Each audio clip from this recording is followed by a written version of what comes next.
Bismillahirrahmanirrahim. Assalamualaikum warahmatullahi wabarakatuh. Kembali lagi dengan saya Jamal Project.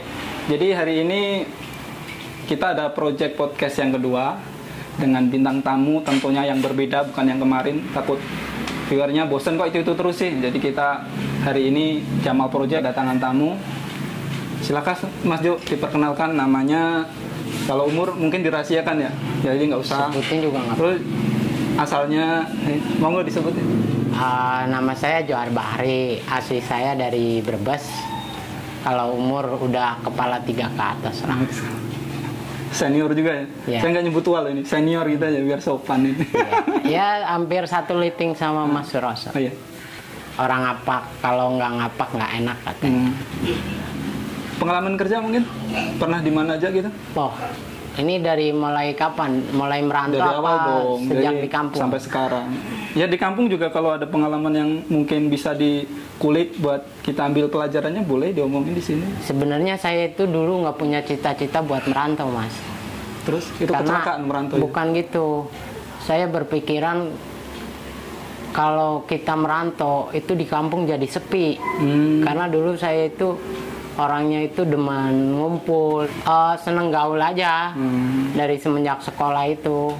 Karena apa ya, kayaknya kalau kita merantau, kehidupan di kampung itu jadi sepi. Jadi begitu lulus saya itu nggak punya cita-cita merantau kayak teman-teman saya yang udah lulus sekolah SD, SMP udah merantau. Iya. Kalau di kampung saya Mas Jo, orang kalau udah lulus sekolah masih di rumah aja, jadi bahan omongan tetangga. Di lingkungan saya ya, ini mungkin di lingkungan Mas Jo beda lagi. Kalau di lingkungan saya itu nggak betah di rumah karena omongan tetangga. Iya sih, tapi bagi saya pribadi enggak. Karena kita bekerja kan juga nggak harus merantau. Sebenarnya mah. Kalau rezeki mah di mana aja ada kalau mau mah. Benar. Kalau orang sampai nganggur itu emang dia nggak mau nyari, benar nggak Mas? Benar. Karena kita kan ibaratnya udah disekolahin tinggi, terus kebanyakan kan berpikiran kalau udah sekolah tinggi harus kerja gitu kan. Padahal mah nggak mesti. Apalagi lebih bagus kalau kita bisa berwirausaha. Oke, jadi tadi kan Mas Jo bilangnya gak ada keinginan buat merantau kan ya? Nggak ada. Nggak ada. Jadi mungkin bisa diceritakan kok bisa apa yang mendorong, apa kejadian yang kok tiba-tiba akhirnya merantau juga gitu? Kejadian yang saya akhirnya jadi rantau yaitu di kampung udah nggak ada kerjaan. Saya juga ibaratnya umur semakin bertambah, dituntut untuk punya penghasilan biar bisa bantu orang tua yang udah membesarkan saya, udah menyekolahkan saya. Ya saya berpikir bagaimana saya bisa punya penghasilan gitu. Akhirnya ada saudara kasih kabar, saya ditawarin mau kerja apa enggak. Saya tanya kerja di apa, di pabrik apa, pabrik kulkas. Saya berpikir wah ini bonafit nih kata saya ambil. Tapi setelah sampai di Tangerang ternyata saya nggak langsung kerja Mas. Hampir 1 bulan itu saya nggak kerja di sini. Karena belum ada panggilan. Iya kalau di perusahaan memang harus. Iya, jadi hampir 1 bulan saya bawa bekal udah habis. Walaupun ada saudara saya nggak numpang, saya ngontrak langsung. Hebat. Karena kan nggak enak karena dia juga udah punya keluarga kan. Pokoknya meskipun ada yang ngajak, saudara sendiri Mas Jo mandiri, nggak mau ngerepotin, udah dibantu, jadi dia milih mandiri meskipun bekalnya habis. Ini pasti ada kisah yang unik nih kalau bekal sampai habis ini. Ada. Coba diceritain. Hampir 1 bulan saya di Tangerang nggak kerja, saya pulang. Akhirnya pulang. Karena saya nggak enak, ibaratnya di sini. Ibaratnya bekal udah nggak ada, mau ngikut saudara juga nggak enak kan. Dia juga udah punya kehidupan keluarga, apalagi tinggal di kontrakan kan ruang lingkupnya cukup sempit. Jadi kan saya nggak enak, walaupun saya ngontrak karena bekal udah habis, otomatis kan mau nggak mau harus ngikut saudara yang di sini di Tangerang. Saya nggak mau, akhirnya saya pulang. Saya pulang ke tempat saudara, nggak ke tempat orang tua di Tegal saya. Kan saya aslinya Brebes. Saya pulangnya ke saudara, ke kakak saya di Tegal. Di situ saya cerita, saya sampai nangis itu. Nangis karena saya nangisnya gini. Saya udah disekolahin, ibaratnya walaupun nggak nyampe sarjana gitu ya, sampai STM, walaupun saya nambah D1 komputer, tapi kan saya usaha sendiri, jadi nggak ada beban buat ngeberatin orang tua. Yang paling berat kan nyekolahin sampai STM, zaman dulu kan susah banget, itu apalagi sekolah swasta kan. Iya. Nah, saya sampai nangis di tempat kakak saya itu. Saya ditanya sama kakak saya, kenapa nangis? Saya sedih. Saya udah dikasih uang bekal, uang sangu buat merantau, ternyata sampai sebulan saya belum kerja. Sedangkan saya udah dewasa, saya sampai nangis. Ya udah, kata saudara saya, jangan sedih, belum rezekinya. Habis nangis itu sekitar habis maghrib lah, saya nangis itu. Habis maghrib itu saya nangis, terus dinasihatin kayak gitu sama kakak saya sholat isya. Habis sholat isya ada SMS masuk, kalau saya besok ada panggilan. Nah, di situ saya dari Tegal itu sekitar jam 9 malam berangkat saya sendirian. Padahal itu awal merantau saya berani berangkat itu sendirian. Waktu ditelepon kabar besok interview. Iya. Mas Jo berangkat malam itu juga. Malam sendirian saya nekat. Terus nyampe di sini alhamdulillah beneran saya masuk waktu itu shift 2 kali. Karena waktu itu kita kerja 3 shift di perusahaan tersebut. Oh, jadi itu interview udah nggak ada halangan apa-apa? Nggak ada. Mulus. Milik, alhamdulillah. Tapi kok sampai lama ini apa yang masukin bukan orang dalam? Ya ada lah. Sekarang kan susah mas kerja kalau kita kan dapat meme tuh banyak, the power of orang dalam tuh paling. Yang penting kerja itu kalau pengen mulus ya, skill ada, pengalaman ada. Yang penting 3 ini apa? Orang dalam. Iya kan? Ya tapi kalau emang kita punya kemampuan, punya kepantasan ya bisalah tanpa orang dalam. Tapi ya susah juga mas zaman sekarang. Nyanggah lo. Iyalah. Ya kita. Jangan, saya emang masuk yang sekarang ada orang dalam. Setuju nggak? Kalau mau nyanggah aja, biar seru aja ini, ntar komentarnya ada 2 kubu. Bener Mas Jo lah, bener si pembawa acara, jadi makin seru podcast kita. Jadi jangan ngiyain aja kayak podcast kita yang kemarin, yang sekarang jadi komentator, jadi kameramen itu. Dia seolah-olah nggak setuju. Saya sanggah setuju aja, jadi nggak seru. Daripada ribut Pak. Gimana Mas Jo? Setuju nggak? The power of orang dalam? Ya sebenarnya ya bukan orang dalam banget, cuma kan ya ibaratnya gimana sih dulu. Jadi saudara juga nggak kerja di perusahaan tersebut, cuma dia punya kenalan orang yang kerja di situ. Jadi saya yang pihak ketiga lagi gitu. Tapi kan nggak murni ini. Murni karena orang dalam juga, kan kita juga dites juga, dites fisik juga, dites EQ dan kemampuan. Jadi ada suatu bagian yang butuh skill kita, jadi kita ya masuk di situ. Kalau kita dites nggak lolos, nggak mungkin masuk. Benar nggak Mas? Betul. Perusahaan yang di elektronik tuh sampai berapa tahun? Hampir 7 tahunan kayaknya. Karena saya awal masuk itu sekitar bulan April 2006 sampai akhir 2013. 2013. Iya, berarti sekitar 7 tahunan lah ya. Jadi maaf.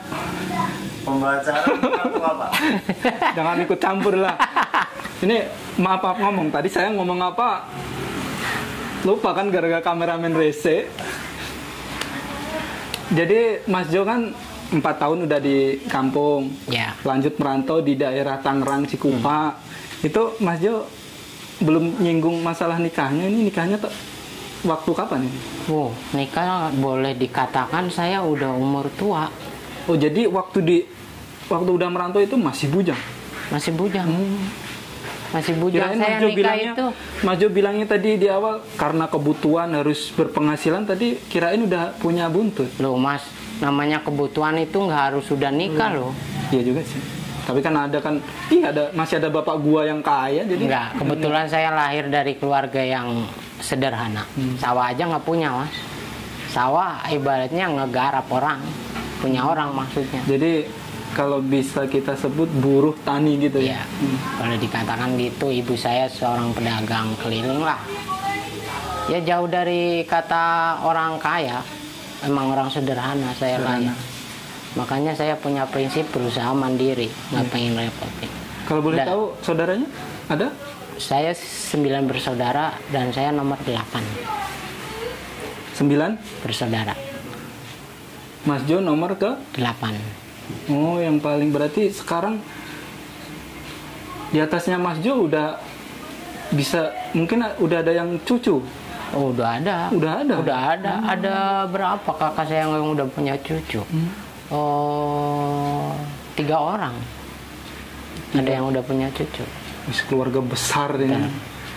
Kalau boleh mungkin Mas Jo kan pasti ya kepo sejarahnya saudaranya, bisa diundang di podcast Jamal Project buat ngeramein gitu. Oh, kayaknya nggak bisa, Mas, karena jauh. Oh, jauh. Saya di sini itu sendirian.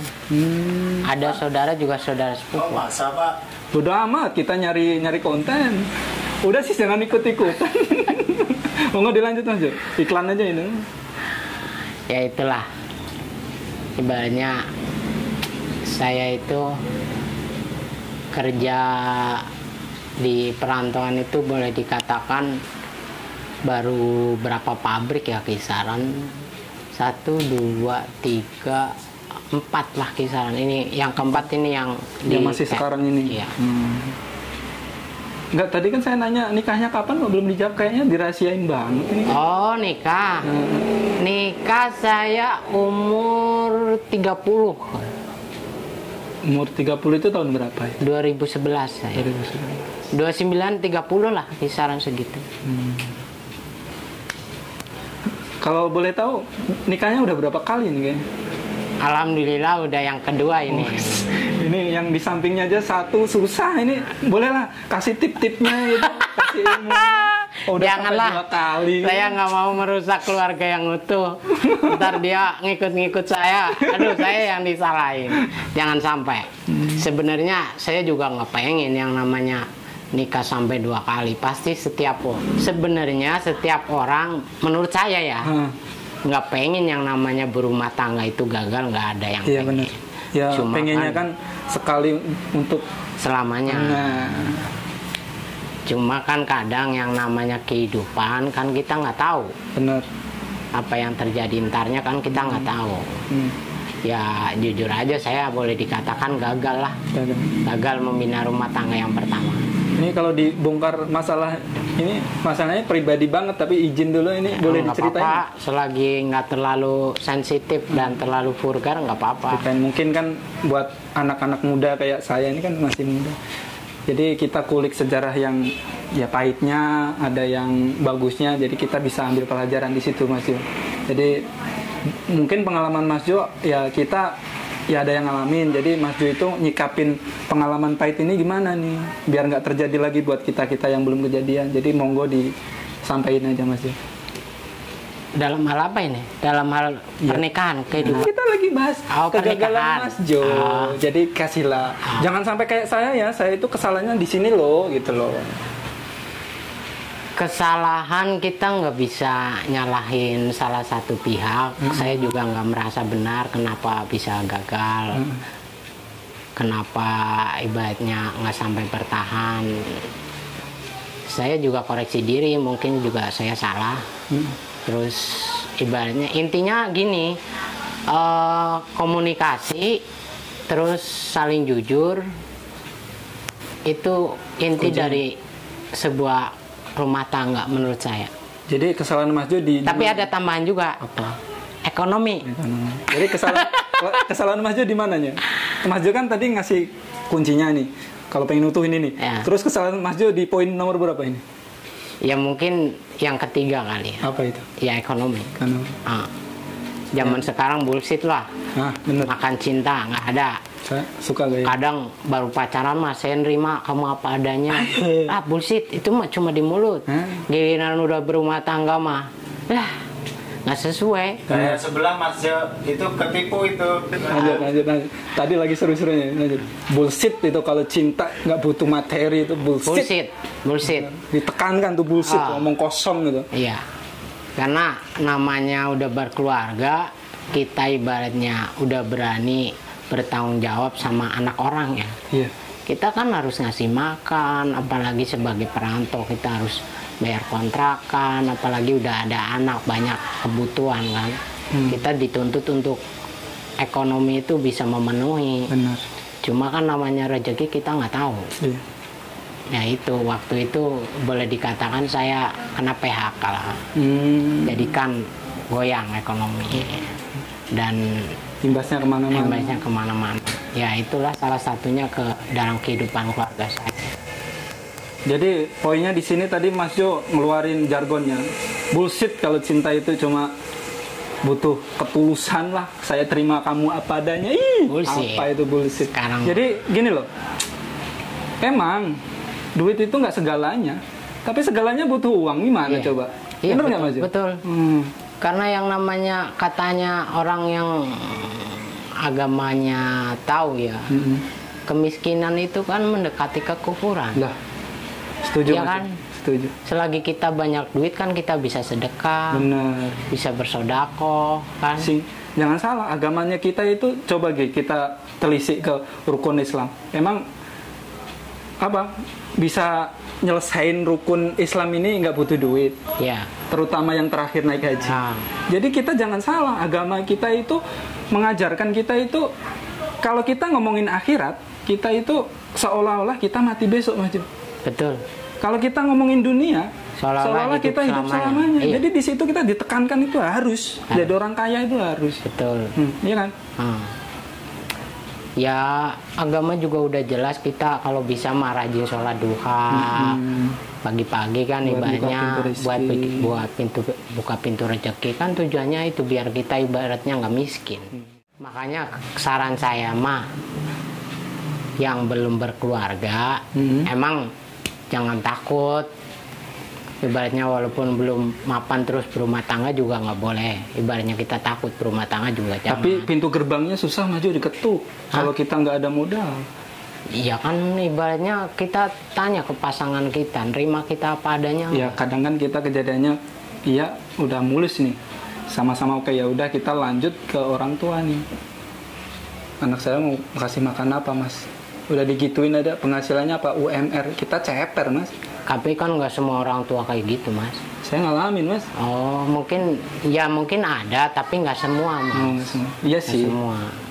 Ya jadi kalau ya karena saya belum ngalamin ini kan ya. Jadi saya mau maju itu ya minder sendiri. Jangan minder lah. Apalagi Mas Jamal mah boleh dikatakan punya skill. Ya tampang ya kadang lumayan lah. Lumayan. Lumayan jelek lah. Makanya nggak laku-laku. Kok jadi ke saya sih Mas Jo? Ya, saya kan ngulik Mas kan Jo. situ ngomong katanya punya pengalaman yang buruk. Jangan minder karena kan mungkin itu bukan jodohnya. Masih sama Allah itu masih ada orang yang lebih baik dari yang kemarin. Gitu aja. Terima kasih Mas. Ya. Jadi ini loh tujuannya Jamal Project Podcast tuh gini. Ya pertama itu yang saya niatkan ya buat saya sendiri. Jadi saya punya masalah ini nih, saya undang orang yang berkaitan dengan masalah saya. Seperti sekarang nih saya punya masalah tentang asmara. Ternyata Mas Jo kan sepak terjangnya udah lumayan. Jadi kita minta kisi-kisinya lah biar nggak gagal mulu. Enggak Mas Jo? Iya, ya boleh. Tapi saya sebenarnya juga bukan ahli sih. Ya bukan ahli. Kalau istilah bilang kan udah banyak makan garam kehidupan. Jangan disepelekan loh, pengalaman itu mahal Mas Jo. Ya mungkin bagi Mas Jamal saya lebih pengalaman. Ya secara umur kan kita juga beda jauh. Jangan ngomongin umur Mas Jo. Saya ini udah ya umur juga ini. Takutnya ada yang mau perhatiin saya lihat umurnya jadi minder gimana? Oh Mas Jamal ternyata udah tua, ntar saya ditinggal mati lagi gitu. Nggak kayak gitu. Ya paling utama kalau nyari jodoh, apalagi buat hubungan yang lebih serius, ibaratnya ke jenjang pernikahan, sebenarnya bukan materi juga yang nentuin kita gagal apa enggaknya. Paling utama ya kita lebih kenal dulu keluarganya, orang-orangnya. Jujur, saya nikah pertama itu sebenarnya boleh dikatakan hubungannya sangat singkat. Selama? Bukan masalah selama kehidupan keluarganya, tapi proses untuk menikah itu saya sangat cepat. Jadi saya itu bisa nikah sama dia, sama mantan saya itu boleh dikatakan omongan adalah doa gitu. Jadi dia itu anak baru, mantan saya itu di perusahaan itu anak baru, dan boleh dikatakan ya punya body yang punya fisik yang lumayan gitu kan. Waktu itu dia anak baru, dia punya cowok juga, begitu baru punya cowok. Terus kita kan beda shift, nah, saya shift 1, dia shift 2. Terus berjalannya waktu itu kebetulan plan saya itu bareng sama dia. Jadi dia kan shift 1, dia pulang, saya masuk. Nah waktu itu dia lagi bersih-bersih, saya tanya, kok belum pulang? Kata saya, belum. Itu cowoknya udah pulang katanya. Terus, oh orang udah gitu. Masa sih kata saya? Iya. Oh ya udah, ini nomor saya, ntar di kontak ya. Udah pemain gitu banget ini kayaknya. Iya, jadi dan sebelum saya berani kayak gitu itu boleh dikatakan dia lagi naik daun lah ya, cewek itu. Lagi jadi sorotannya. Karena namanya anak baru yang ibaratnya rada lumayan lah gitu kan. Dia punya pacar orang. Saya ngobrol sama teman saya, ih itu anak baru cakep, manis kata saya. Dia udah punya cowok orang. Kalau kita mau mah kita bisa dapetin dia orang. Di situ saya.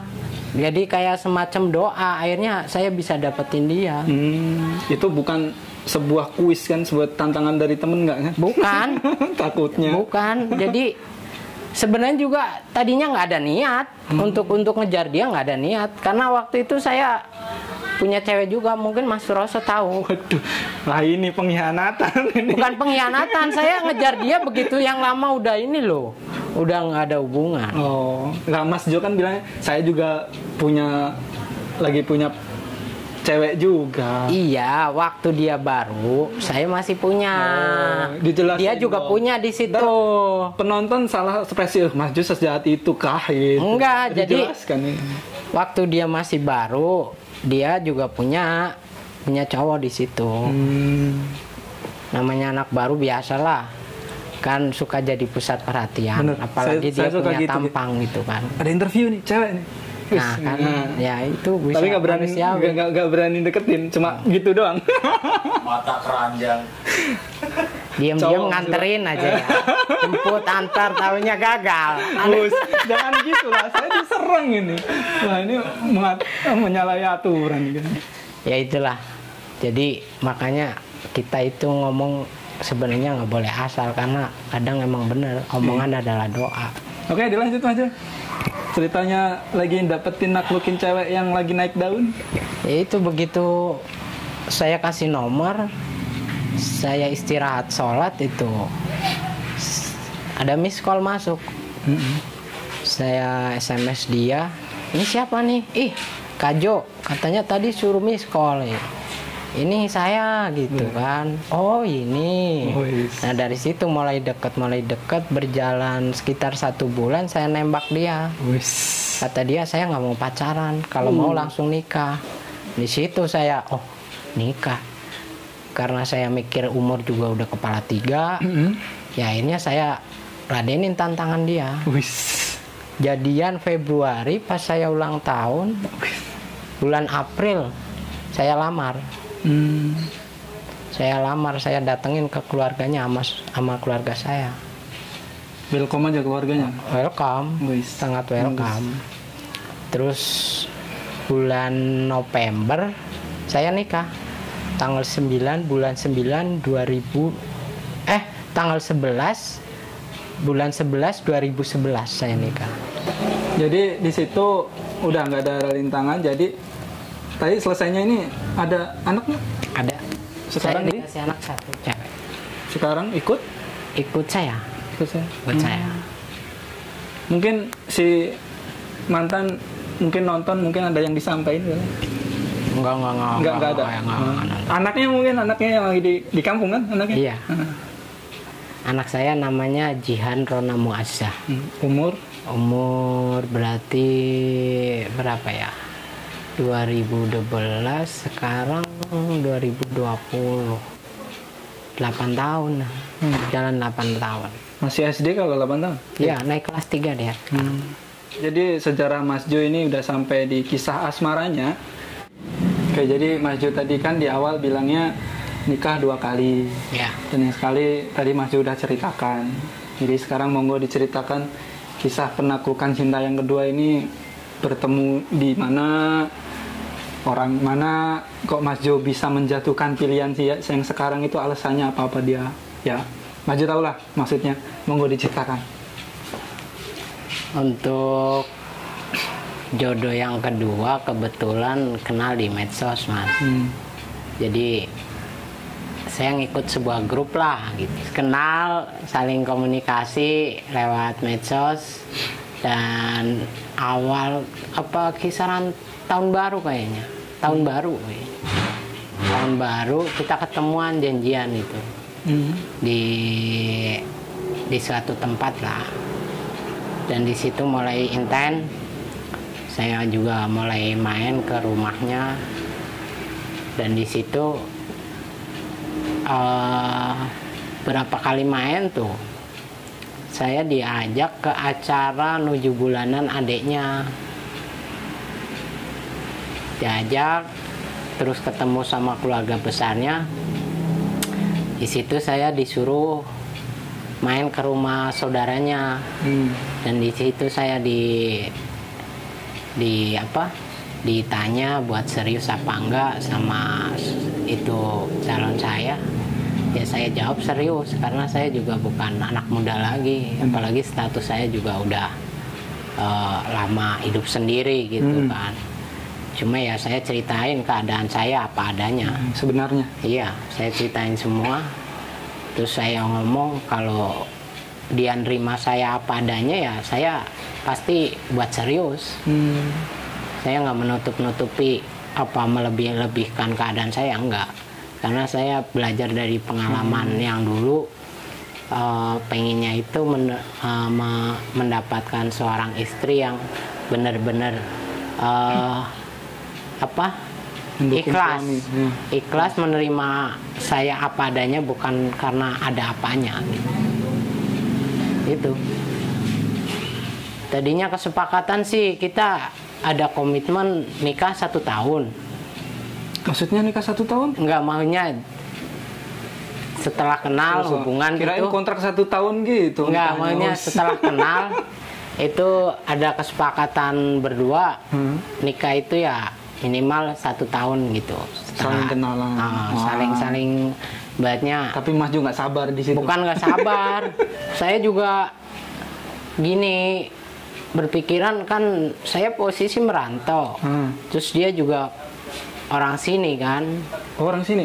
Ya, maksudnya bukan orang yang dekat di kampung maksudnya. Oh, jadi misi pertama nyari orang di dekat kampung nggak berhasil? Nggak berhasil. Ternyata jodoh saya itu bukan orang-orang sini. Jadi intinya biar nggak ngontrak lah ya. Ini strategi ini perlu ditiru ini kayaknya. Enggak, kalau misi itu sama sekali nggak ada. Karena kan juga jauh. Jauh tinggalnya. Dia kan jauh dari tempat kerja saya, hampir perjalanan kan 1 jam. Jadi nggak ada misi itu. Cuma ya karena setelah kenal ada kecocokan, terus apa yang saya utarakan bahwa keadaan saya kayak gini dia nerima, ya akhirnya saya ngerasa nyaman aja. Jadi sekarang kan nyari pasangan yang bikin kita nyaman susah. Jadi kalau cuma nyari yang bikin senang mah gampang. Jadi nggak karena fisik ini? Bukan. Yang nggak munafik.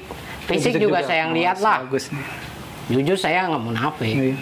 Iyalah, bullshit kalau kita yang penting mah dalamnya, yang jelek lo mau. Wah, bullshit itu mah. Ya, kita sepaham, jadi sepaham. Iya, bullshit itu. nggak ada konflik di sini. Nggak dilanjut. Ya itu sebenarnya ada komitmen itu setelah hubungan kita nikah itu kisaran 1 tahun lagi ke depan gitu kan. Tapi kan keluarga dia kan ibaratnya nggak pengen kita berlama-lama hubungan karena kebetulan status istri saya yang sekarang juga posisinya sama, single gitu, single parent. Nah, saya juga single juga gitu kan. Kalau hubungan udah posisi kayak gitu statusnya kan, kalau lama-lama kan nggak enak, terus jadi omongan orang juga. Jadi kesepakatan buat setahun itu gagal karena desakan dari keluarga. Keluarga.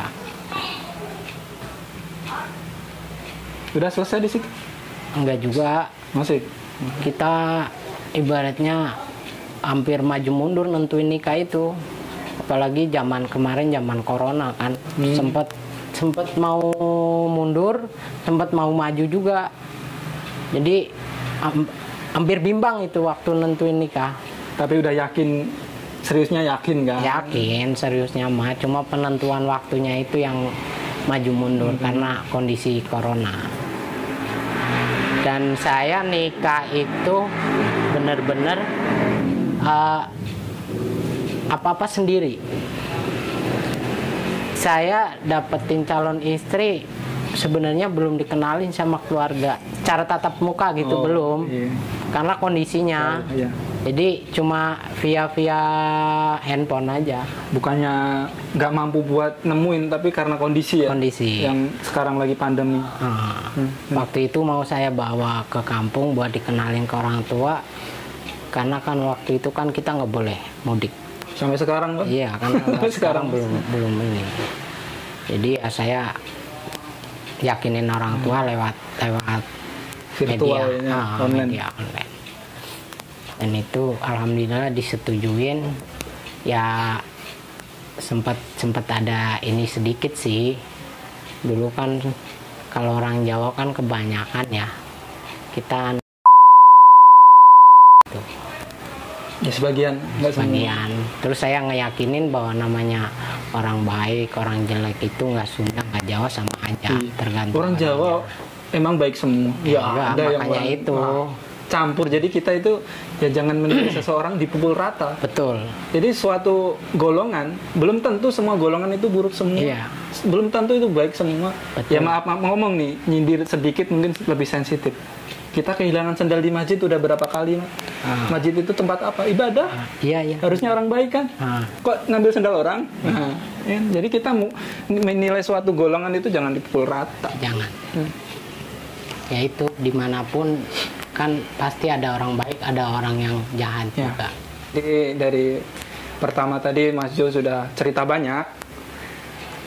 Di awal saya mau ngundang Mas Jo ini, Mas Jo bimbang nih. Emang mau bahas apa? Jadi di sini saya mau jelaskan kenapa sih Jamal Project ngundang. Tapi di sini kayaknya karena ceritanya lu cukup menarik, jadi konsep yang saya bikin saya niatkan dari rumah nggak kebawa karena terbatas durasi. Mungkin kita harus bikin season yang kedua. Jadi alasan saya pertama, Mas Jo, maaf ngomong nih yang sekarang jadi kameramen, saya kecewa kemarin podcast. Karena apa? Saya podcast itu niatnya di situ ada perdebatan hebat tuh. Saling lontar pendapat, argumen. Dia enggak, dia kan di situ kan dia mengucapkan, maaf ngomong, sebut namanya jangan ya. Sebutan aja. Iya, Mas Roso. Kecewa saya, serius. Jadi di sana orang itu jangan menilai orang dari covernya. Setuju nggak Mas Jo? Iyalah. Setuju kan? Betul. Tapi di situ saya nggak setuju Mas Jo. Kenapa? Itu sebatas teori Mas Jo. Kok sebatas teori? Jangan menilai orang dari covernya, bullshit. Itu bener lah, jangan menilai orang dari covernya. Ya mungkin ya teori secara itu nggak profesional. Tapi kita ngomongin, udahlah nggak usah munafik, balikin kita ke sendiri aja sih. Kita punya restoran nih, ada tamu lusuh nih. Penampilannya ya takut mengganggu lah. Tahu-taunya di dompetnya miliar jutaan. Ramah nggak Bapak menyambut tamu itu? Mungkin Bapak udah negatif thinking aja, bener nggak? Dibedain sama orang yang pakai jas, pakai koper, bawa laptop, taunya itu laptop mainan, Bapak sambut dengan baik. Sambutan itu beda nggak sama Bapak? Ini kita ngomongin Bapak diposisikan yang punya restoran. Bapak lebih ramah yang mana? Bener nggak? Udah, kita di situ tuh udah pasti, udah penilaian itu udah muncul. Aduh, ini orang ini pasti gini nih. Taunya dompetnya tebel, yang sebelah yang itu udah banyak dibikin konten-konten prank, Pak. Benar. Semua orang itu kejadian seperti itu. Nggak ada orang ramah sama penampilan yang lusuh. Itu udah negative thinking. Itu udah dibuktikan sama teman-teman channel yang lain di prank-pranknya dia. Emang orang itu nilai dari covernya, Pak. Bener gak? Nah, kalau mungkin pepatah Jawa, mungkin Jawanya beda ya. Ajine rogo songko busono, Pak. Jadi orang itu dihargai dari busananya dia. Bener gak? Kalau berpakaian asal aja Bapak nggak menghargai raga Bapak. Terus saya pernah tuh ya kisah sedikit curhat dikit lah. Kamu sih Mal nilai orang dari covernya doang. Ya karena prinsip saya gini Maju. Mungkin kalau salah mungkin bisa disanggah. Ya karena prinsip saya itu gini. Orang yang baik itu, yang tahu aturan berpenampilan itu, kalau dia bener baik, nggak mungkin penampilannya buruk. Kalau orang buruk emang kemungkinan bisa penampilan baik, tapi orang baik di sini loh, nggak mungkin dia kalau tahu aturan pakai rok mini, mohon maaf nih, mengumbar aurat, maaf aja. Tapi orang yang nakal bisa menutup aurat, tapi orang baik di sini nggak mungkin mengumbar aurat. Setuju nggak Maju? Setuju nggak? Baiknya dalam hal apa dulu?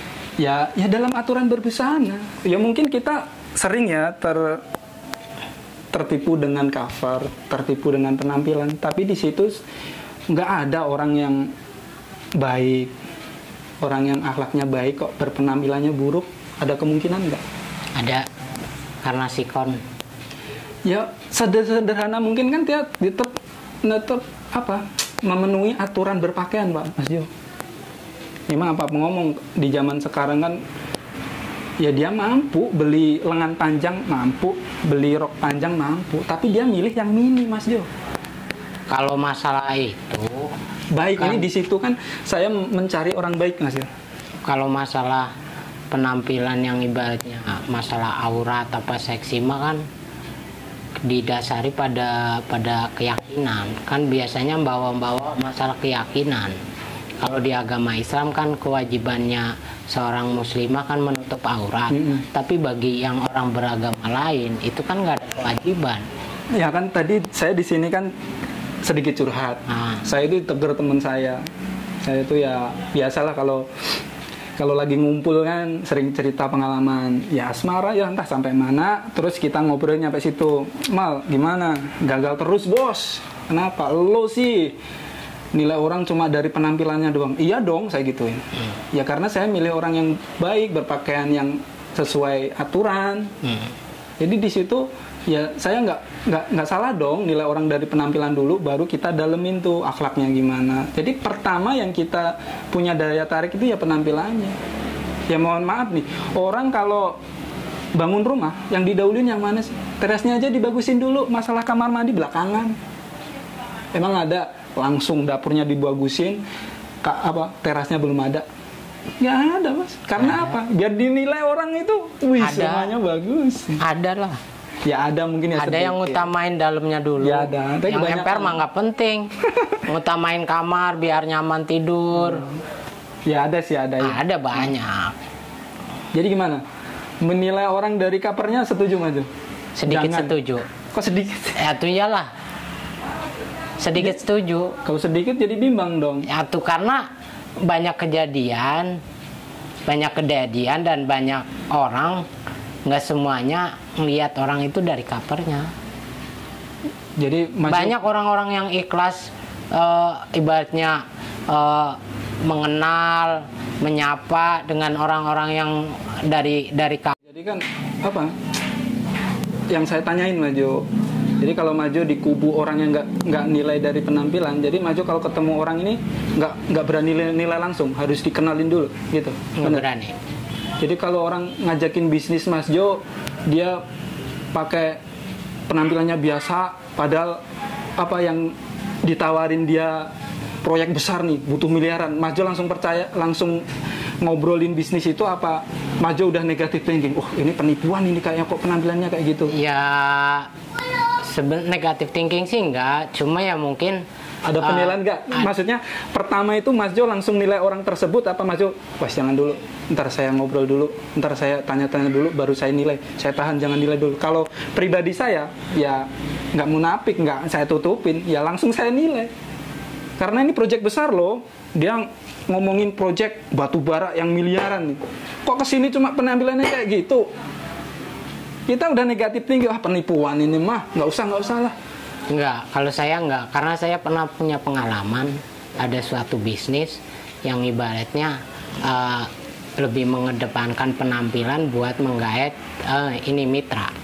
Ya makanya di situ yang bermindset seperti itu ya karena dia di pihak seperti yang saya yang seperti yang saya anut kalau maaf kalau nggak sesuai nih katanya kalimatnya dia mentingin penampilan ya karena kebanyakan orang itu nilai orang dari penampilannya dulu Pak. Oke, jadi di sini berarti Mas Jo bukan sekedar teori itu. Bukan. Bisa meraksakan? Bisa. Oke, bagus. Jadi buat teman-teman mungkin yang di golongan Mas Jo boleh komentar, di golongan si pembawa acara yang nggak setuju mungkin malah punya pendapat lain boleh silahkan komen dan kita akan jadikan bintang tamu. Sponsornya apa? Teh Pucuk. Gampang ntar kalau kita, karena ini bukan di studionya, bukan ini kita karena Jamal Project nyamperin si narasumber. Jangan Teh Pucuk dong Mas. Jadi di sini belum kelar loh. Teh Pucuk. Ntar kita kalau habis ini mie ayam ntar. Kita ada dananya bos, bukan gratisan. Masih sombong dikit lah. Jadi intinya di situ. Karena Mas Jo itu kekeh dengan pendirian gak iya aja kayak yang kemarin kecewa aing. Jadi, kalau saya orangnya ngeyel Mas. Nah di situ saya yang cari orang-orang kayak gitu. Saya ngeyel. Oh ya Mas Jo, waktu habis podcast saya bikin cuplikan Mas Jo. Nggak lama saya dapetan screenshotan status. Katanya Mal tuh dinyinyirin kamu. Saya nggak langsung nanggepin itu ke saya dong, karena di situ nggak ada CC-nya Jamal Project. Kalau ada, mungkin si orang yang bersangkutan itu saya calling, Mas, bisa podcastan di Jamal Project nggak di situ? Ayolah, jangan main belakang, kita bahas di situ. Apa yang diobrolin ke kita itu bisa klarifikasi biar nggak ada dusta di antara kita gitu. Bagus. Jadi misinya Jamal Project Podcast ini yaitu jadi ada kegaduhan apa sih, jangan apa itu dinilai sesuai nafsunya sendiri Mas. Iya. Kita harus langsung ke sumbernya gitu. Jadi masih kalau katanya aja udah dikeluarin kemana ya jadi gaduh Mas. Kalau di ini mah gelar perkara lah ya. Jadi yang saya suka dari Mas Jo ya kejadian beneran waktu ngobrol, ya lebih tepatnya kapan ya lupa saya. Jadi di situ bener-bener saya terpukul. Wih, kok ada sih orang gitu berani langsung menghakimi jebret. Tapi saya suka Mas Jo. Dari situ saya berpikir. Berarti Anda ngundang saya karena itu. Klarifikasi di situ. Jadi ntar tadi kan belum saya sampaikan. Jadi di situ Mas Jo bilang, Jamal tuh kalau ketemu orang diem aja sombong amat. Iya emang iyalah. Iya, kenyataannya gitu. Jadi di situ ada sejarahnya Mas Jo. Karena di Islam itu gini, ngucapin salam hukumnya wajib. Ini mengucapkan salam sunnah kan. Kalau menjawab salam wajib. Di situ saya mengucapkan salam, saya menegur orang, dicuekin Mas Jo, saya sakit hati Mas. Sama siapa tuh? Ya jangan diceritain lah. Sama cewek di situ, biasanya kayak gitu. Di situ saya mikirnya ya udahlah, kalau saya disapa ya saya ngerespon. Kalau saya dibilang sombong karena nggak ngerespon salam, saya terima Mas Jo. Kalau saya sombong dibilang nggak mau beri salam, ya saya sedikit nggak, ya janganlah, karena ya nggak terima maksudnya. Maksudnya di sini tuh saya berpedoman, daripada kamu ngomong nyakitin orang, lebih baik kamu diem. Diemnya orang, tapi di sini saya mikir, ternyata diem selama ini ternyata ada yang berpikiran negatif sama saya. Sampai yang dulu saya sebut namanya di sini teman kita Aprizal yang di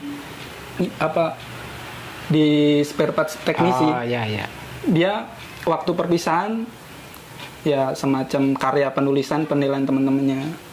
Di situ nilai saya, Mas Jamal orangnya yang awalnya kirain orangnya cuek, ternyata begitu kenal ngobrol asik juga ngobrolnya gitu. Saya karakter di situ ya ada sejarahnya Mayu, karena sering dikecewain. Selamat siang Bu, diam aja, astagfirullah kok gitu sih, sakit Mas. Saya orangnya baper, serius, baper tinggi saya Mas. Sebenarnya mah nggak boleh kayak gitulah, karena kita menilai orang itu jangan disamaratain. Ya pastilah, maksudnya pasti itu apa? Gak mau terulang lagi. Jadi saya ambil jalan di tengahnya. Udahlah saya jawab salam aja, nggak mau ngasih salam. Poin apa? Ya ibaratnya gitulah. Kan ujung-ujungnya juga bikin baper situ juga. Ketika Anda memutuskan untuk tidak mau menyapa orang duluan, akhirnya dinilai situ sombong. Lah kan baper juga situ. Enggak, tapi kan yang bilang saya sombong, ya kenapa Bapak yang nggak negur saya gitu. Aduh. Nah, saya balikin dong Pak. Bapak karena saya berulang kali negur. Saya sering negur karena saya kenal kan. Oh, walaupun bukan ibaratnya secara langsung kenal jabat tangan, tapi kan dari kata orang, ya. Ibaratnya itu orang Jawa loh Mas, tapi Jawa Timur. Jadi intinya saya salah Maju. Salah lah. Salahnya ya salahnya situ selalu menyamaratakan orang. Ya kan nggak mau ngambil resiko kejadian terulang lagi Maju. Atau apa sih yang diresikoin dari hal-hal yang seperti itu? Sakit hati. Dibilangin di awal kan saya baper banget orang. Mungkin kalau di levelin baper saya udah 9 nih levelnya. Ya itu berarti Anda itu harusnya dari sekarang belajar jangan terlalu baper. Ya, karena ujung-ujungnya juga situ bakalan baper juga ketika ngambil keputusan untuk jadi orang yang pendiam, nggak mau nyapa duluan. Kan penilaian orang juga akhirnya buruk ke situ juga, ke diri sendiri. Ya, jadi orang yang menilai sombong itu mbok yo ngalai, cobalah disapa, dia sombong beneran nggak sih gitu loh. Sebenarnya kalau baru kenal mah pasti kan dia juga berusaha nyapa, apalagi dia orang baru gitu kan. Dulu kayak saya itu orang baru kenal situ dari orang, bukan karena kenal sendiri, tapi Kak saya berulang kali udah nyapa loh. Perasaan udah pernah nyapa, tapi dijawab kok ketemu lagi, kok kayaknya saya terus yang harus nyapa. Oh gitu. Kan dalam hal itu juga saya gengsi dong. Oh iya. Ini apa-apaan mentang-mentang saya orang baru, saya pernah nyapa. Ibaratnya saya udah pernah nyapa, tapi kok bener. Dia ketemu lagi kayaknya harus disapa duluan. Oke, kan saya nilai juga ini orang belagu amat sama orang Jawa. Kan gitu. Ini kasar udah makin tinggi. Oke, di sini jadi saya paham yang dimaksud Maju. Jadi orang itu kalau disapa sekali mintanya disapa mulu, emang situ siapa? Gitu kan iyalah. Oke, saya di situ ya mengakui kesalahan lah. Ya mungkin kalau ya bisa udah mengarah kesombongan, ya saya akuin di situ. Kalau kan di sini kan clear Mas Jo. Iya. Kita sama-sama punya alasan, ternyata alasan saya nggak tepat Mas Jo. Itu iya, karena saya menilai situ sombong karena saya udah berusaha pernah nyapa. Terus tapi ke pertemuan selanjutnya kok ini orang kayaknya harus disapa duluan. Kan saya juga males, jujur aja. Emang siapa lu? Ya. Ya mudah-mudahan. Ya terima kasih Majo buat koreksinya. Saya suka sama orang yang langsung koreksi. Jadi kita merenung. Oh iya, diam itu belum tentu tidak nyakitin. Diamnya orang itu belum tentu ada pihak yang tidak tersakitin tuh. Belum tentu orang baik diam itu. Diam itu emas. Itu harus tahu kondisi juga. Tahu benar. Harus posisikan diamnya di mana. Kalau diam ditegur bukan masih sombong ya. Iya. Kalau diamnya untuk ngomentarin orang ya mendingan itu bagus. Tapi kalau banyak bicara buat ngomongin orang menciptakan sesuatu yang nggak penting ya itu nggak bagus. Setuju. Jadi poinnya di sini Jamal Project bukannya menantang ya. Jadi buat teman-teman yang mungkin ya saya nggak suudon apa-apa ya klarifikasi lah. Mungkin ada status WA kemarin yang di screenshot terus dikirimkan ke saya itu kalau benar, saya klarifikasi di sini, kalau benar itu buat saya, ya tolong disertakan CC Jamal Project. Ntar mungkin bapak atau ibu yang bersangkutan yang merasa aja, saya undang di podcast di sini, kita ngomongin harga, bapak duduk di sini mau berapa, insya Allah Jamal Project bisa bayar. Oke, jadi poinnya di sini makin seru sih, tapi kita terbatas durasi. Mas Jo juga punya istri, mungkin udah nungguin di rumah. Jadi pelajaran yang bisa kita ambil, Mas Jo pertama itu nggak ada niatan merantau, bos. Jadi dia itu jadi aktivis kampung, jadi orang yang mikirin kampungnya, ini nggak boleh sepi nih kampung, kita jangan mudik semua gitu. Tapi dengan keadaan, dengan kondisi, akhirnya Mas Jo memutuskan untuk merantau. Dan di situ Mas Jo yang bisa kita ambil, meskipun dia dipanggil saudara, ada saudara di sini, Mas Jo memilih untuk mandiri ngontrak sendiri. Jadi nggak mau ngerepotin, meskipun ada sesuatu hal yang nggak enak yang dialami Mas Jo, nggak kepanggil-panggil sampai bekalnya habis ya, bener Mas Jo? Sampai pulang lagi ke kampung, tapi dia nggak berani pulang ke rumah nih. Karena apa? Mas Jo dengan jiwa gentlenya, jiwa lakinya, dia nggak mau mengeluh kesah, nggak mau jadi beban orang tua, dia memilih balik ke tempat saudaranya. Dan di situ dia dapat motivasi, dapat nasihat, dan dia bertawakal karena ikhtiarnya udah.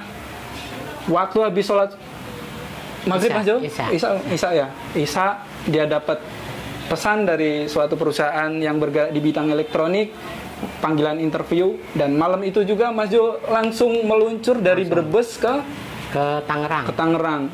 Itu seorang sendiri ke Tangerang. Padahal itu awal merantau saya.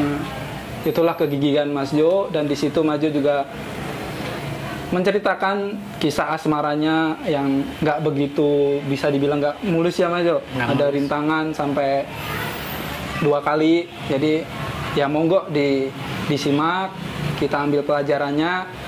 Jangan jaim lah, jangan jahil, jangan julid. Komentarnya yang bagus-bagus aja. Kalau ada beda pendapat, silahkan langsung chat pribadi Jamal Project. Kita utarakan di studio podcast ini, dan biar nggak ada kegaduhan. Jadi misinya Jamal Project di sini itu ya, saya pribadi Mas Jo nggak tenang kalau ada berita nggak jelas. Kan saya mah nggak kayak situ. Gimana? Saya mah di pabrik gaul. Situ mah kan jangan ngoreksi lagi, ntar lagi panjang lagi, ntar di season kedua.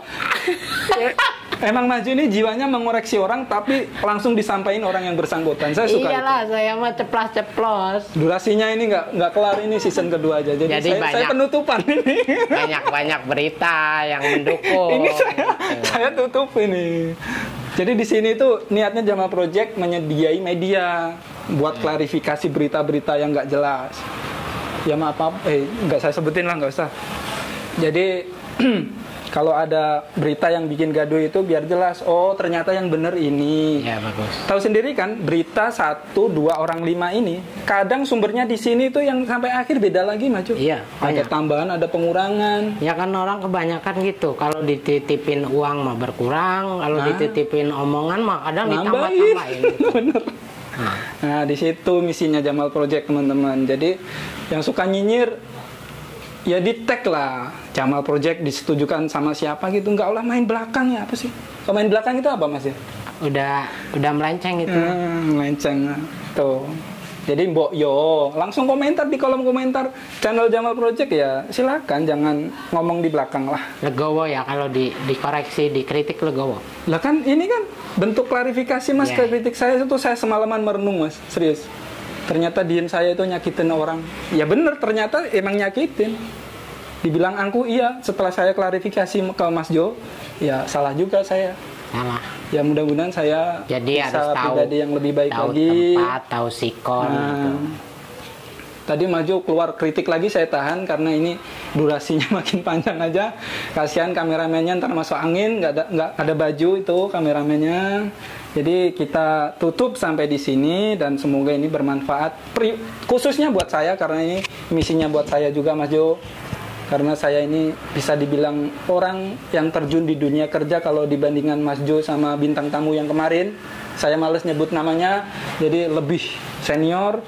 Jadi saya mau ngambil sejarahnya dia, saya mau belajar dari pengalamannya dia. Jadi khususnya buat saya dan umumnya buat teman-teman. Jadi buat teman-teman biar tahulah lebih menghargai orang lain. Jangan cuma nilai orang itu detik itu juga, dia nggak tengok itu kisah masa lalunya seperti apa. Main hakimin aja hari itu juga. Itu nggak baik, Mas Jo. Nggak baik, betul. Oke, saya tutup sampai di sini studio podcast Jamal Project yang kedua dengan bintang tamu Mas Johar Bahri. Dan saya ucapkan terima kasih Mas Jo udah berkenan hadir di podcast Jamal Project. Sama-sama. Dan semoga ini bermanfaat bagi kita semua. Dan saya tutup sampai di sini Jamal Project, kurang lebihnya mohon maaf, dan kalau ada pihak-pihak yang tersinggung ya diklarifikasi, jangan ngomong di belakang. Oke, cukup sekian. Wassalamualaikum warahmatullahi wabarakatuh. Waalaikumsalam.